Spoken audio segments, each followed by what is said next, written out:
Okay, good evening, ladies and gentlemen. This is Professor David J. De Los Reyes. What I will be discussing tonight will be the installation of the refrigerator surge protection. I bought this at Amazon. Okay, so it's connected already, and I power up my new Frigidaire here. My new Frigidaire is actually digital, and I want to protect this digital refrigerator from power surge. So this is a power surge here. Okay. The green light means the voltage coming from the utility line is normal. But just in case there is a power surge, an over voltage more than 125 here in Los Angeles, California, this upper LED here will be lighted, meaning to say the voltage will be greater than 125. Okay, so this power surge will shut off itself. Okay, as soon as the power surge is gone, okay, this power surge protector will try to determine if the voltage is less than 90 volts. If it is less than 90 volts, this lower LED here will be lighted, meaning to say the voltage at that time when the utility power comes on, this power surge protector will still not operate. But supposing the voltage after the power surge, after the voltage that goes in is higher than 125, this higher LED will be lighted, and still the power surge protector will not be energized.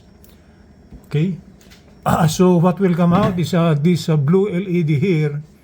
If this will be lighted, okay, it will wait for 3 minutes for the voltage to stabilize. Stabilize meaning the voltage should be between 90 and 125.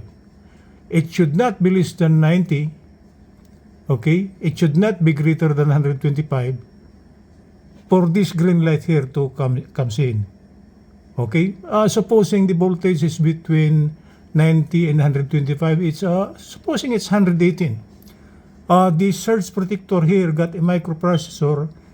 He will determine it that the voltage is within the range 90 to 125. So as soon as that comes out, this blue light will cease to light, and this green light will be lighted.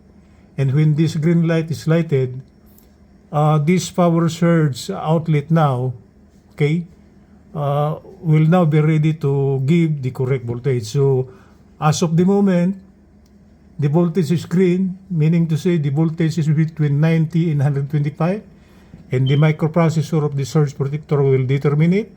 So it allows current to come out from outlet number 1, number 2, and number 3.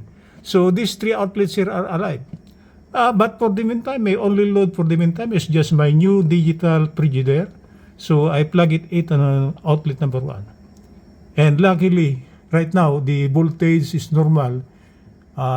It is a green light. It should be between 90 and 125.